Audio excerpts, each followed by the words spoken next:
Bonjour tout le monde.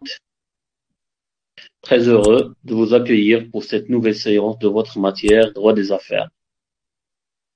Matière pour laquelle nous avons choisi, dans un premier temps, de traiter les instruments de paiement et de crédit. Et nous avons commencé par la lettre de change, qui est le premier instrument de paiement utilisable par les commerçants. Donc, nous avons défini la lettre de change, nous avons vu comment peut-on émettre une lettre de change, quelles sont les conditions de fond, quelles sont les conditions de forme. Et par la suite, nous avons dit que cette lettre de change, pour qu'il soit utilisable, pour que les commerçants s'invitent et s'encouragent à utiliser cette lettre de change, il a fallu présenter des garanties. Ces garanties de paiement varient entre les garanties conventionnelles et les garanties légales.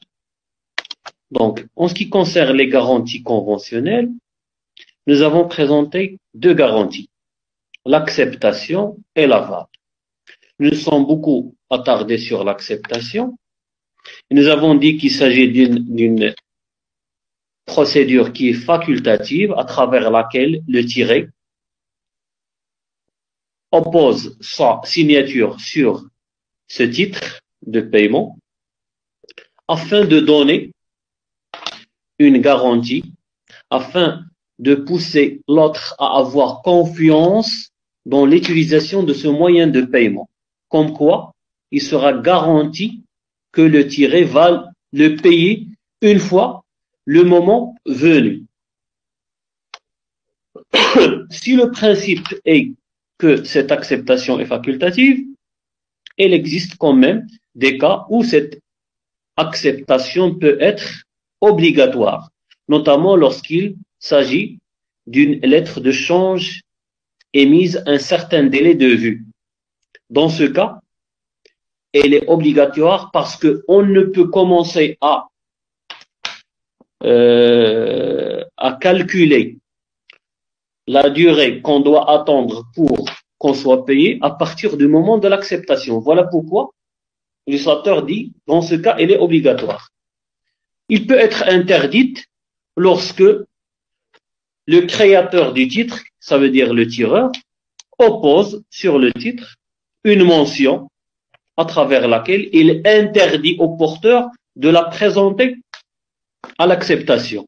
Donc, en stipulant non acceptable, par exemple, une mention non acceptable. Ou bien lorsqu'il est payable à vue. Payable à vue, ça veut dire à la présentation. Même si Mohamed, je vous écoute. واحد لا كيسيون فاش كنت نراجع وجاتني واحد لا كيسيون في بالي دابا علاش بالضبط فاش كنقولوا لو تيغور كنقولوا لو فوندور علاش بالضبط لو فوندور هو كيكري اون لاتر دو شونج هو ماذا به يخلص سير بلاص علاش غيدير واحد الشيونس يزيدها على راسو. Donc c'est parce que parfois le tiré qui est l'acheteur n'a pas les moyens. D'accord? Parfois, lorsqu'on passe une commande, on passe la commande par téléphone. Donc, et moi, en tant que vendeur, j'ai déjà établi des relations de confiance avec le tiré. J'ai confiance dans le tiré. Au lieu d'exiger le paiement, et ça peut constituer un handicap pour les relations commerciales. Donc, j'envoie les marchandises, donc je constitue provision, j'envoie les marchandises, et je vais tirer une lettre de change sur le champ, parce que lorsque je crée le titre, je peux l'utiliser sur le champ. Donc, au lieu d'attendre que le versement soit effectué, c'est moi qui crée le titre et j'endosse le titre pour payer une autre personne. Vous comprenez, Mohamed? وي يعني يكون واحد الكونتاكت بين لو فوندور والاشتور يعني باش يدير هكا يعني باش يجي غير لو فوندور راسو يكريه ما يمكن صافي هذه اللي دخلت فيها. ميرسي مسيو. Pas nécessairement. Pas nécessairement. Donc, L'essentiel, c'est qu'il doit y avoir une relation commerciale entre les deux. Il doit y avoir une cause qui pousse le tireur à créer le titre. D'accord? Mais nous avons vu aussi que parfois, les commerçants peuvent créer des titres que nous avons appelés des lettres de change.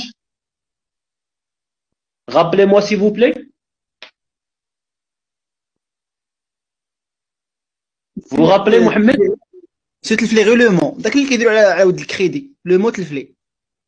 Exactement. Donc, nous avons distingué entre des lettres de change qui sont légales et des lettres de change qui ne sont pas légales. Donc, comment on les a appelées?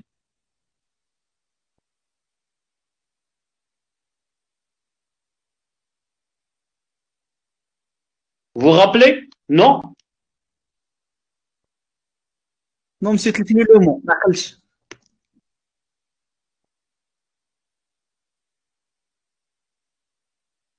Monsieur Belkacem.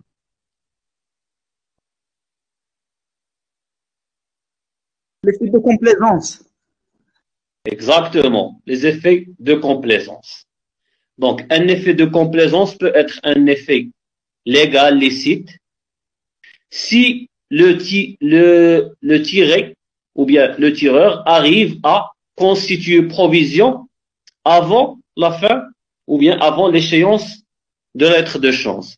S'il n'arrive pas, parfois ça peut pousser à la constitution ou bien à l'utilisation d'effets de commerce de cavalerie. Ça veut dire chaque fois il doit créer un nouveau titre pour payer l'ancien.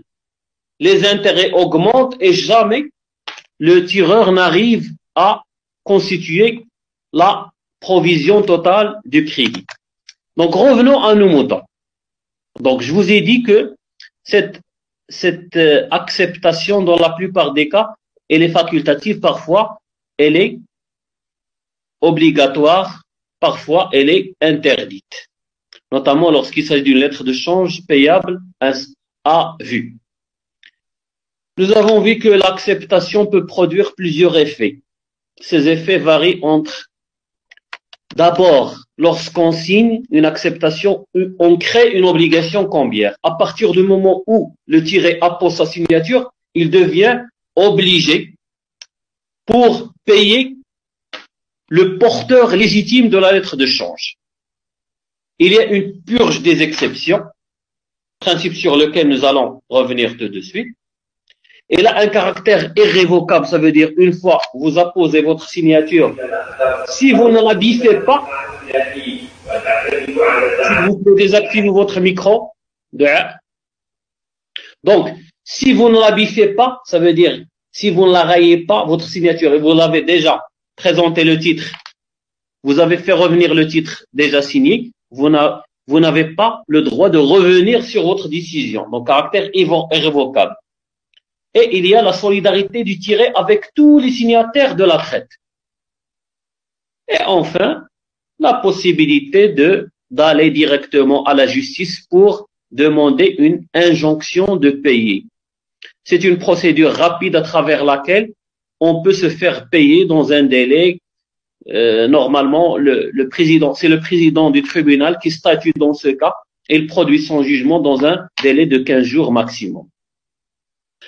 Donc aujourd'hui, après l'acceptation, deuxième garantie conventionnelle, nous avons parlé de l'aval. L'aval, c'est une garantie présentée par une autre personne qui se porte garant pour payer à la place, soit du tireur, soit du tiré, si il n'a pas les moyens, ou bien s'il refuse. Dans ce cas, puisque le tiré ne peut pas, ou bien ne veut pas payer, je vais m'adresser. J'ai déjà une autre garantie qui est l'avaliste. Ça veut dire celui qui s'est constitué garant. Et dans ce cas, ce garant sera obligé de payer à la place de celui qui n'a pas les moyens ou bien celui qui s'est abstenu du paiement. Donc voilà la révision de notre dernière séance. Je profite de cette occasion de vous demander des excuses auprès de l'ensemble des étudiants parce que j'ai raté hier ma séance, étant donné que j'étais dans l'obligation d'assister à un hommage que que notre faculté a organisé pour féliciter ou bien pour, soi-disant, rendre hommage à des professeurs et à des fonctionnaires qui sont sortis en retraite. Ils étaient nombreux, donc il fallait se présenter pour leur présenter toute notre reconnaissance pour tous les travaux, pour tout ce qu'ils ont présenté pour notre faculté et pour nos étudiants. Voilà pourquoi je n'ai pas pu assurer la séance d'hier. Donc revenons à nos moutons. Donc si la dernière fois nous avons parlé des garanties légales, pardon, des garanties conventionnelles de paiement de la lettre de change, il existe aussi des garanties légales. Lorsque j'ai dit des garanties légales, ça veut dire des garanties que le législateur marocain a présenté dans le Code du commerce. C'est le Code du commerce qui a présenté ces garanties. Voilà pourquoi on les a appelées des garanties légales. Donc, pour limiter le risque de non-paiement, le législateur, à travers la loi 1595, prévoit des garanties aux porteurs légitimes de la lettre de change. Ces garanties varient entre trois types de garanties. L'indépendance des signatures, la solidarité cambiaire et l'inopposabilité des exceptions. Donc, c'est sur ces trois garanties légales telles qu'ils sont présentées par le législateur dans la loi 1595, formant code de commerce, que nous allons puiser un petit peu, que nous allons détailler pour vous donner une idée sur la manière avec laquelle le législateur a essayé de protéger la confiance entre les utilisateurs de la lettre de change pour les pousser à avoir confiance dans ce moyen de paiement. Donc, commençons par l'indépendance, des signatures. Donc, qu'est-ce que l'indépendance des signatures? Donc, il s'agit d'un principe qui est issu directement du formalisme cambiaire. C'est un principe qui est issu dont les origines ou bien dans les bases se trouvent dans l'article 164 du Code de commerce. Certes, c'est un principe qui se trouve aussi dans, qui peut avoir quelques bases dans le droit civil, mais il a toute son ampleur en matière et son utilisation est beaucoup plus grande en matière d'effets de commerce, en matière d'instruments de paiement et de crédit. Donc, selon l'article 164 du Code de commerce, la lettre de change, ou bien si la lettre de change porte des signatures de personnes incapables de s'obliger, des signatures fausses, ou bien des signatures de personnes imaginaires, ou des signatures qui, pour toute autre raison, ne sauraient obliger les personnes qui ont signé la lettre de change, ou du nom desquelles elle a été signée, les obligations des autres signataires n'en sont pas moins valables. Cela veut dire quoi? Que si jamais il y a une signature sur la lettre de change qui est entachée d'irrégularité, qui est irrégulière, qui est nulle, qui est fausse, qui est imaginaire, cela ne peut toucher en rien les autres signataires. La solution présentée par le législateur paraît exceptionnelle. Il précise que cette signature sera considérée comme inexistante. Et on va considérer toutes les autres signatures valables et les autres personnes seront toujours tenues au paiement de la lettre de change. Exemple, si moi, en tant que bénéficiaire de la lettre de change, j'ai endossé la lettre à un incapable, à une personne mineure, et par la suite, ce mineur ou bien cet incapable a endossé la lettre à une autre personne, et les endossements se sont poursuivis, se sont succédés, on ne va pas dire que puisque la lettre de change a été endossée par un mineur, les autres signatures qui sont venues par la suite seront considérées comme nulles. En application du principe très connu qui est, en arabe on dit ma buniya ala batil fa huwa batil. Non, on ne va pas utiliser ce principe dans ce cas. Donc on va fermer les yeux sur, on va considérer comme si la signature du mineur, de l'incapable, n'existait pas, et on va utiliser les autres signatures présentées par les personnes capables. Autrement dit, ce que je précise ici, les engagements cambiaires sont indépendants les uns des autres. Et la nullité de l'un d'entre eux n'affecte en rien les autres signatures. D'accord? Exemple, si l'acceptation est nulle pour une raison ou pour une autre, le tiré a présenté une acceptation qui est nulle. Mais une autre personne s'est portée garant. C'est un avaliste. Donc, on ne va pas poursuivre le tiré parce que sa signature elle est nulle, mais l'avaliste sera tenu au paiement. C'est là une grande manifestation, application du principe de l'indépendance des signatures. Donc, c'est un principe qui règle généralement les nullités. On dit que c'est un principe qui règle les nullités. Dans des hypothèses différentes, parfois des mentions facultatives. Ça veut dire si l'une des personnes a apposé une mention qui est considérée par le législateur comme irrégulière, nous avons vu que le tireur peut ajouter des mentions qui parfois peuvent être nulles. Parfois, par exemple, on ne peut pas mentionner des intérêts sur une lettre de change à échéance.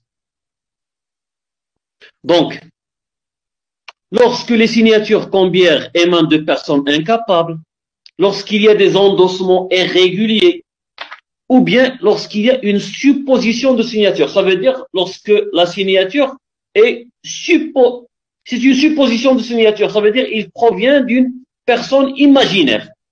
C'est une fausse signature. Dans tous ces cas, l'article 164 du Code de commerce précise que ces nullités ne peuvent pas amener à la nullité de toutes les signatures. Il ne touche que la mauvaise signature, la fausse signature. On n'annule que la signature qui a été affectée d'irrégularité. Les autres signatures restent indépendantes et toutes les autres personnes seront tenues et seront considérées comme solidaires dans le paiement de la lettre de change. Donc, cela dit, ce principe connu, quelques exceptions.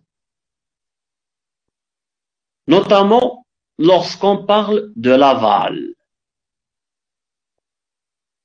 Donc, l'avaliste, normalement, est engagé, cambiairement.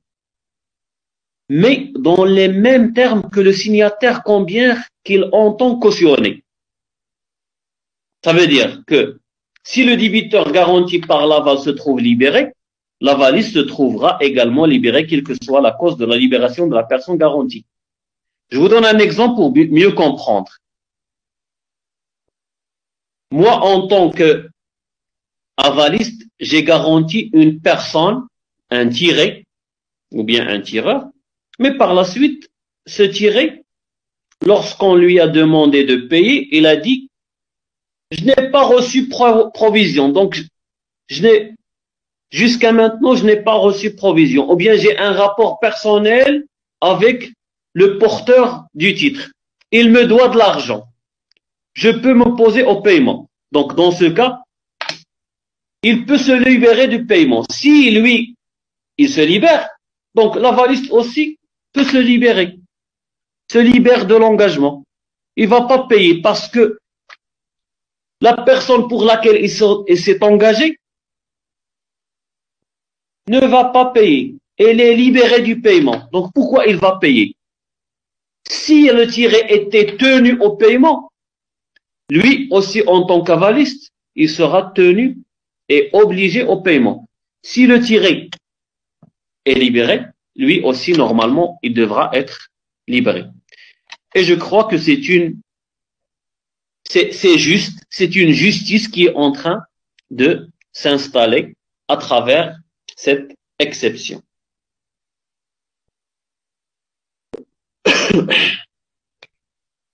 Maintenant, passons au deuxième principe qui est la solidarité cambiaire. La solidarité cambiaire. Qu'est-ce que la solidarité cambiaire? Donc, la solidarité cambiaire est le deuxième principe que présente le législateur marocain dans le Code de commerce pour encourager les protagonistes commerçants et utilisateurs des faits de commerce à avoir confiance dans l'utilisation de ce moyen et pour permettre une circulation pérenne de ce moyen de paiement. C'est un principe général du droit commercial qui s'applique à la garantie de paiement de lettres de change, qui, en vertu duquel, dont les bases se trouvent dans l'article 201 du Code de commerce, dont les termes se lisent comme suit. Donc, je vais chercher l'article 201 et je vais vous la lire. Donc, l'article 201 précise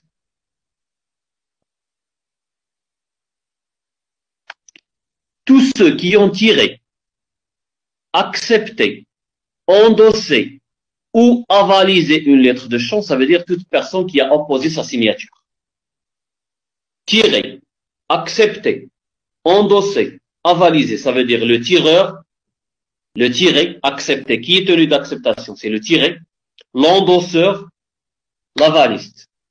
Une lettre de change sont tenues solidairement envers le porteur. Le porteur a le droit d'agir contre toutes ces personnes individuellement ou collectivement, sans être astreint à observer l'ordre dans lequel ils sont obligés. Le même droit appartient à tout signataire d'une lettre de change qui a remboursé celle-ci. Dernier alinéa, l'action intentée contre un des obligés n'empêche pas d'agir contre les autres, même postérieur à celui qui a été d'abord poursuivi. Bref, pour résumer, pour vous expliquer davantage. C'est un principe, normalement, lorsqu'on est dans le commerce, c'est un principe que j'ai présenté lors de l'introduction. C'est un principe qui est généralement utilisable entre les commerçants. Lorsque un commerçant se trouve insolvable, ce sont tous les autres commerçants qui doivent rester solidaires pour payer le porteur légitime de l'effet de commerce, dans ce cas, la lettre de change. Donc, lorsque moi, en tant que porteur légitime, donc je mets toujours une ligne, une grande ligne, sur porteur légitime.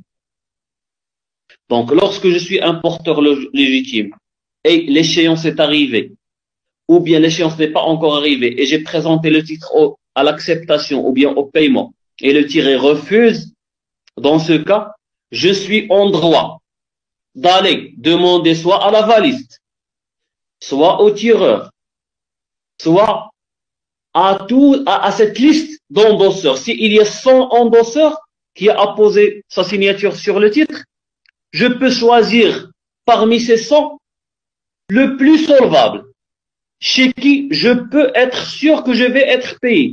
Et je peux le poursuivre. Donc, il n'y a pas un ordre à respecter.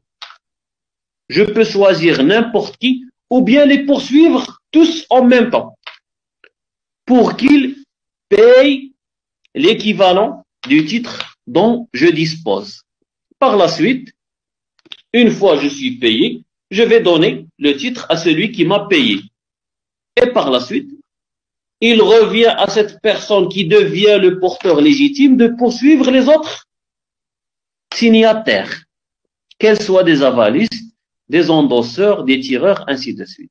À lui de choisir qui parmi l'ensemble des signataires des titres est le plus solvable pour qu'il soit sûr qu'il sera payé, pour récupérer son argent. D'accord? Donc c'est comme ça que vous devez comprendre ce principe de solidarité cambiaire. Donc, pour mettre en œuvre ce principe, il faut d'abord, je ne vais pas demander paiement aux autres signataires sans d'abord poursuivre le tiré. Il faut d'abord avoir accompli toutes les procédures qui sont demandées par l'uslateur pour réclamer mon paiement au tiré. Parce que normalement, à quel moment je dois poursuivre les autres commerçants solidaires? C'est lorsque le tiré refuse. C'est lorsque le tiré n'a pas les moyens. Donc le porteur doit avoir vainement réclamé paiement au tiré. Ça veut dire, soit il a présenté le titre à l'acceptation et le tiré a refusé. Donc il doit dans ce cas établir un proté que nous avons défini la dernière fois comme un acte judiciaire qui prouve que le tiré refuse d'accepter ou bien de payer le titre lorsque le moment est arrivé. Donc, il importe peu que le tiré a signé ou bien non. Parce que lorsqu'il refuse d'accepter, je peux établir le proté. Donc, il n'a pas encore signé. Mais je peux le poursuivre.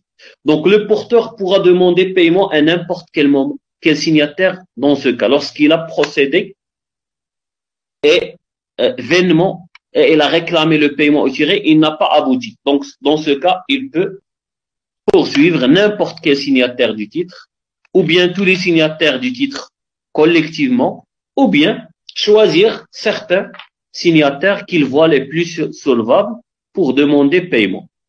Donc, pour lui, s'il n'est pas payé, tout signataire, c'est un débiteur direct. Même le tiré. Oui, monsieur Mohamed, je vous écoute. Monsieur, في هذه الحالة اللي قلت لي غادي لو تيغي غادي يكون سينيا ولا ما يكون ما سينياش؟ J'ai dit, je viens de préciser si, peu importe.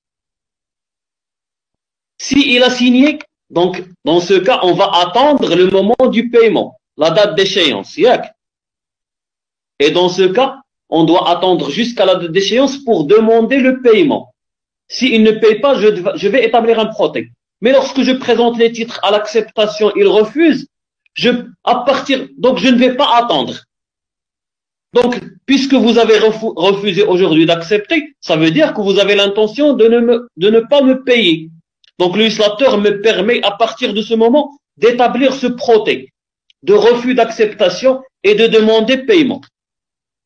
D'accord, monsieur Mohamed? فهم يعني مثلا داك لو تيغور ولا داك لو بينيفي ولا لو بورتور ليجيتيم فاش غادي يمشي لا بنك غادي يبغي يصرف داك لو ليتر دو شونج لو تيغي تما ما ياكسبتيلوش. هي الحاله اللي بغيت تقول لي. C'est Mohamed, lorsqu'on a une lettre de change, on doit attendre l'échéance. C'est dans la plupart des cas, il y a une échéance. Lorsque je me dirige à ma banque, c'est pour l'escompter. D'accord, Mohamed? Oui. C'est pour l'escompter. Donc, je vais demander paiement avant l'échéance. Lorsque la lettre de change comporte une échéance, je dois attendre cette échéance avant que le titre soit présenté à ma banque pour qu'il se fasse payer de la part de la banque du tiré. واش فهمت يا محمد؟ Oui. Ce n'est pas un chèque que je vais présenter à ma banque. C'est une lettre de change. La vocation de la lettre de change, c'est un moyen de crédit. Ce qui la distingue du chèque, c'est que le paiement est différé. Il n'est pas présenté le jour même de création, comme c'est le cas pour le chèque. Mais je dois attendre dans la plupart des cas, à moins que la lettre de change est payable à vue. Lorsque je dis à vue, c'est comme un chèque.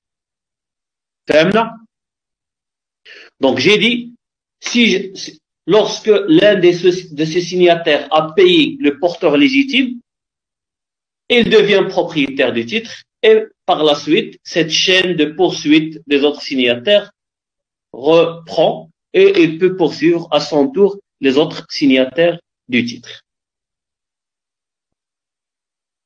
Troisième principe et troisième garantie légale que présente le législateur dans le Code de commerce, l'inopposabilité des exceptions. Qu'est-ce qu'on entend par inopposabilité des exceptions? Je crois que j'ai déjà expliqué le principe. Donc, je crois que les juristes qualifient ce principe, cette garantie légale, comme un principe dominant du droit cambiaire. Il représente la colonne vertébrale du système cambiaire. C'est la colonne vertébrale du système cambiaire. Donc, sans ce principe, le droit cambiaire ne saurait exister. Certes, il existe des exceptions comme on va voir, mais le principe dominant reste, c'est que les exceptions que peuvent présenter les signataires sont inopposables. Explication. Il y a une impossibilité pour le signataire d'une lettre de change d'opposer au porteur les exceptions dont il pouvait se prévaloir contre un autre signataire afin de faire échec à son action en paiement. C'est ce que précise l'article 171 du Code de commerce, dont les termes se lisent ainsi. Donc, l'article 171 du Code de commerce précise que les personnes actionnées en vertu de la lettre de change, ça veut dire les personnes poursuivies sur la base d'une lettre de change, ne peuvent pas opposer au porteur. Bien sûr, ce porteur doit être légitime. Ne peuvent pas opposer au porteur les exceptions fondées sur leur rapport personnel avec le tireur ou avec les porteurs antérieurs, à moins que le porteur, en acquérant la lettre, n'ait agi sciemment au détriment du débiteur. Exemple. Illustration.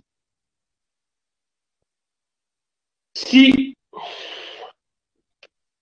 moi, en tant que tireur,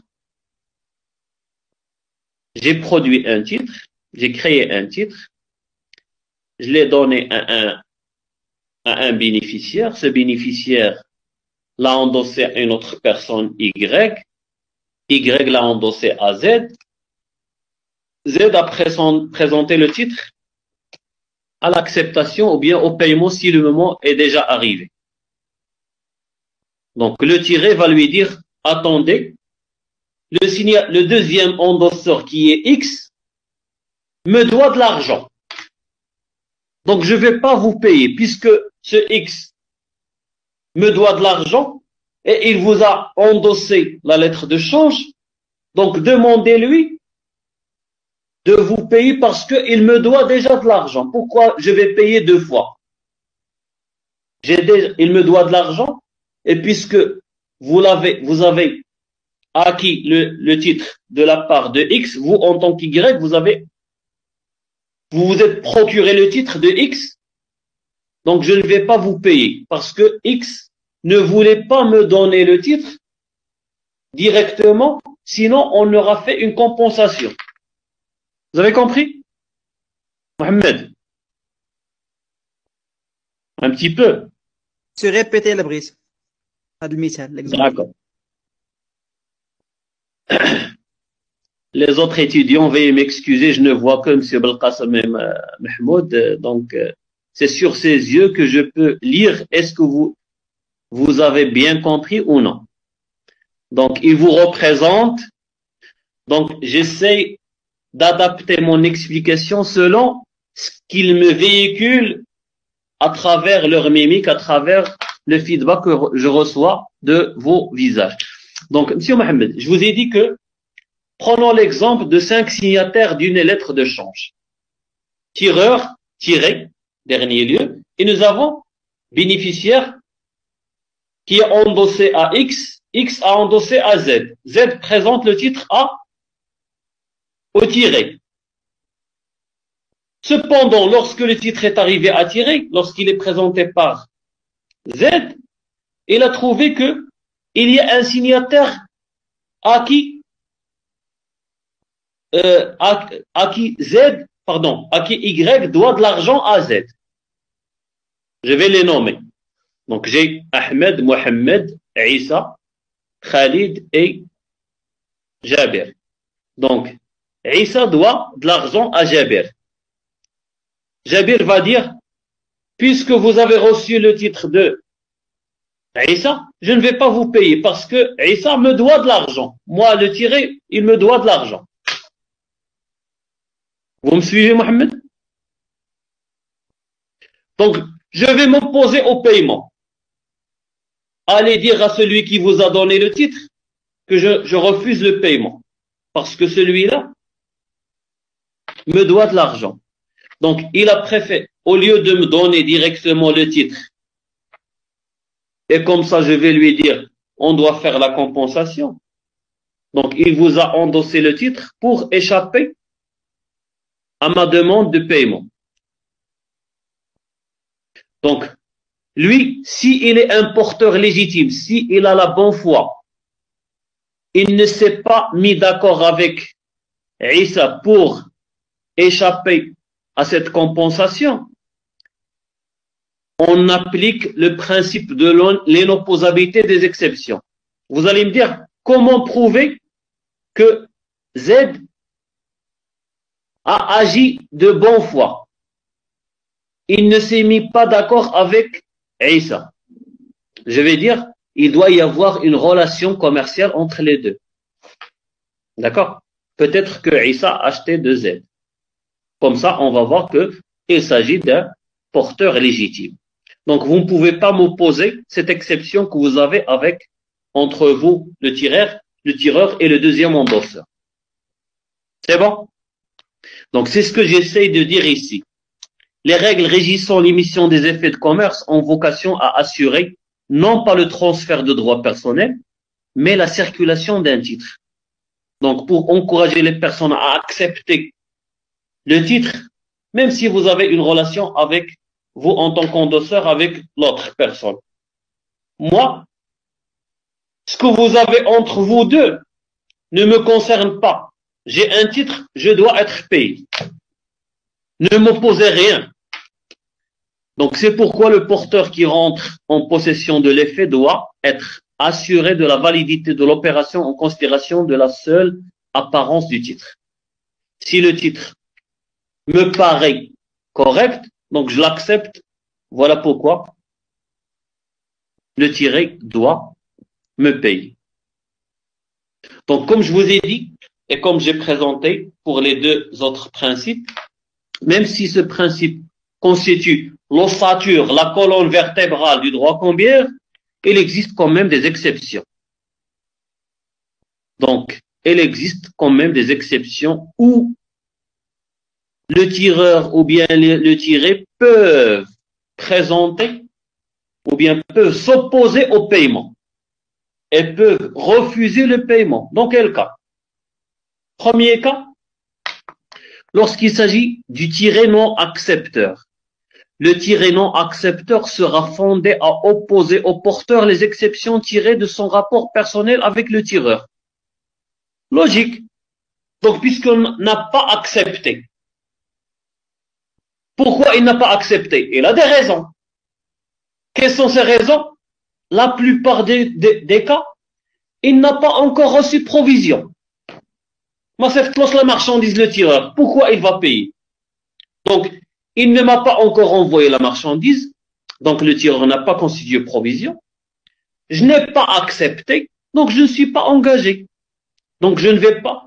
Vous ne pouvez pas, en tant que porteur légitime, m'exiger et me dire, vous ne pouvez pas m'opposer les exceptions. Si je suis en droit, parce que je n'ai pas encore reçu provision et je n'ai pas même accepté. Deuxième exception. Le tireur, l'endosseur ou l'avaliste pourront toujours opposer aux bénéficiaires de la traite déchue de ces recours combières les exceptions dont ils pouvaient se prévaloir à l'encontre des autres signataires. Donc, qu'est-ce que je veux dire ici? Le tireur, l'endosseur ou bien l'avaliste, ça veut dire les autres signataires, à part le tiré, pourront toujours opposer à qui? Aux bénéficiaires, le porteur légitime de la traite, déchu de ses recours combières. Ça veut dire quoi? Le terme clé ici, c'est cette déchéance. Ça veut dire quoi cette déchéance? La déchéance est un terme juridique, purement juridique, qui peut être défini comme le fait lorsqu'on ne respecte pas les délais, de présentation de la lettre de change, ou bien de constitution du proté en cas de refus d'acceptation ou bien de paiement, nous sommes déchus de nos droits. Parce que moi, même en tant que porteur légitime, j'ai failli à mon obligation.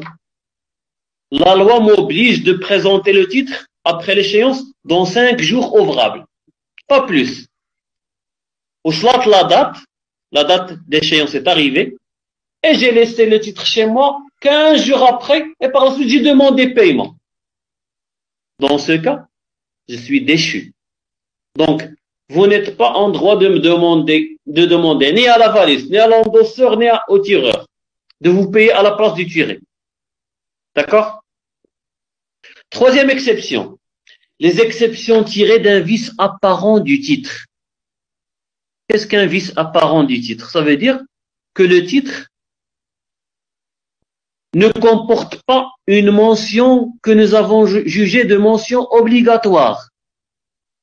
Aujourd'hui, vous me présentez un titre qui ne comporte pas le montant, le nom du tiré. Donc là, ce sont des mentions obligatoires. Je ne parle pas des mentions facultatives. Donc, je parle de mentions obligatoires. Donc, lorsqu'une mention obligatoire manque au titre, je peux ne pas payer. Je peux opposer une exception. Il y a un vice de forme dans ce cas. Donc, je peux ne pas payer. Et je suis en droit. Quatrième exception. L'incapacité du signataire actionné en paiement. Ça veut dire moi, je demande le paiement à qui? À un incapable. Qu'est-ce qu'un incapable?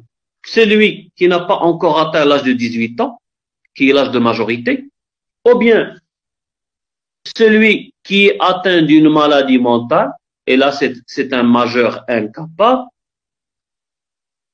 Donc dans ce cas, ou bien un malade qui est sur le point de mourir, donc dans ce cas, c'est un incapable.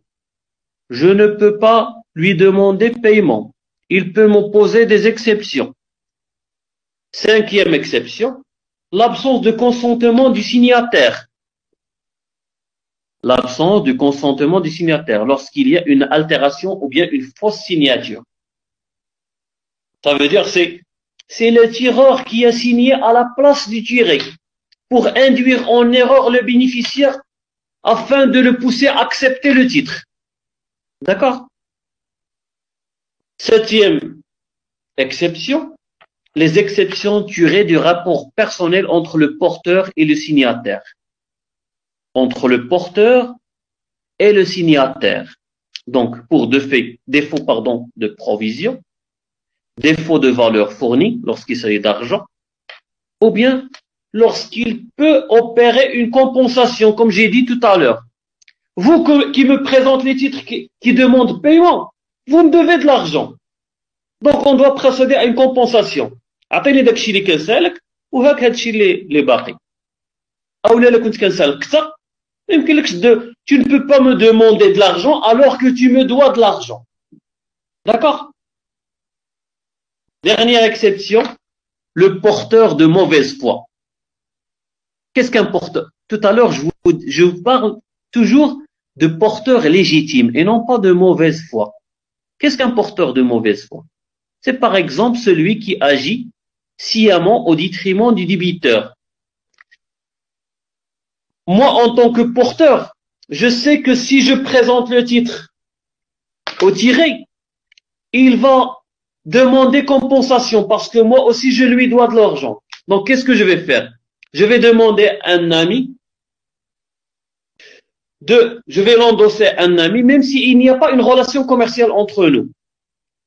Je vais l'endosser à mon ami pour qu'il puisse présenter le titre au paiement et recevoir l'argent et me la remettre par la suite. Donc ici, c'est un porteur de mauvaise foi, n'est-ce pas? Parce qu'il a agi sciemment au détriment du débiteur. Si c'est moi qui va présenter le titre, le tiré peut m'opposer la compensation.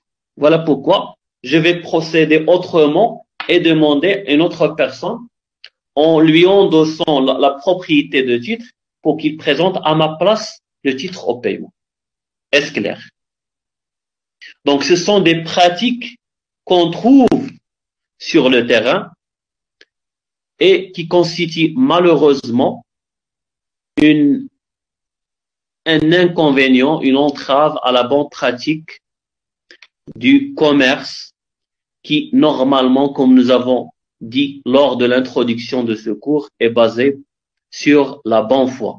La bonne foi joue un rôle capital dans la pérennité et dans l'installation de cette confiance qui doit régner entre les commerçants afin de les encourager à s'aventurer dans des crédits, dans l'utilisation de moyens de paiement, même si le paiement est différé, ils doivent attendre un certain nombre de jours, voire des mois pour se faire payer.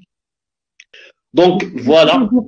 C'est tout ce que j'ai à dire pour cette séance. C'était une séance qui n'est pas longue. Donc, je vous remercie infiniment de votre attention et je suis prêt à répondre à vos questions. Oui, monsieur Mohamed. Monsieur, s'il vous plaît, monsieur, صبر معايا وصافي. Monsieur, les exceptions اللي قلتي دابا عاد قبل.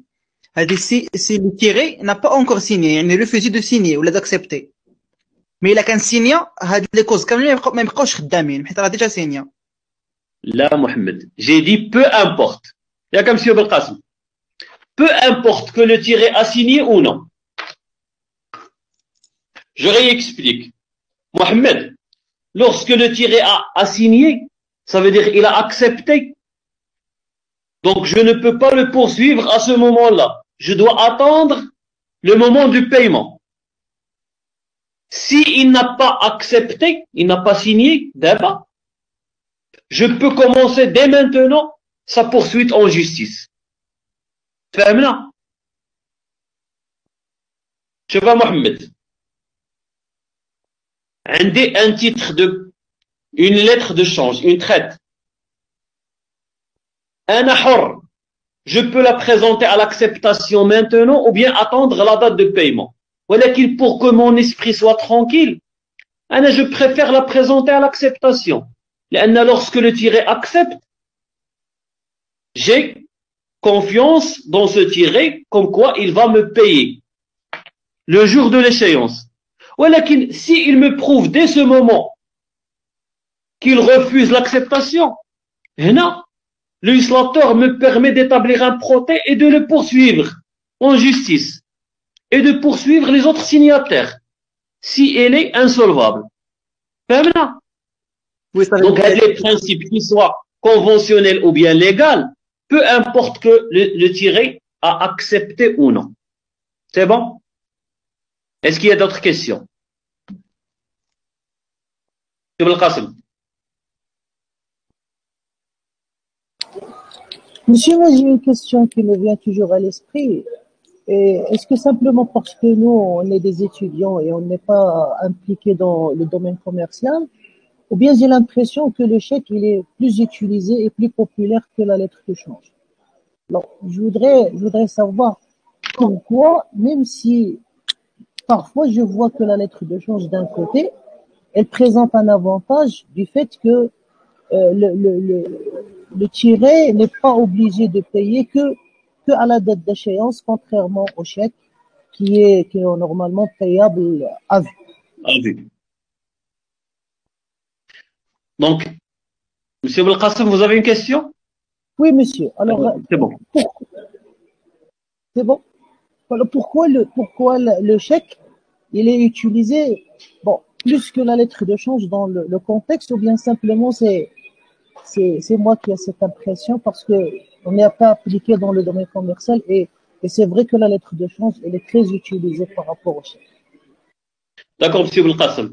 Moi, je vous dis que les statistiques précisent que le moyen le plus utilisé dans le commerce, c'est la lettre de change et non pas le chèque.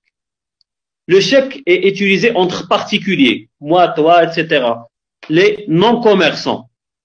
Mais il est vrai que les commerçants aujourd'hui commencent à ne pas avoir confiance dans la lettre de change. Voilà pourquoi ils exigent que le chèque soit utilisé à la place de la lettre de change. Parce que dans le commerce sans crédit, les opérations ne peuvent pas s'accomplir, ne peuvent pas se développer. Rares sont les personnes qui disposent toujours de liquidités pour payer sur le champ. Donc, les pratiques courantes dans le commerce, c'est l'utilisation du chèque à la place de la lettre de change. Seulement, c'est une pratique qui est illicite. Lorsqu'un commerçant appose une date sur un chèque, même s'il précise que, supposons que je suis un commerçant, j'ai acheté des marchandises et je vous ai donné un chèque en contrepartie comportant la date du 1er avril. Donc nous sommes encore le 5, c'est ça? Le 5 janvier. 1er avril.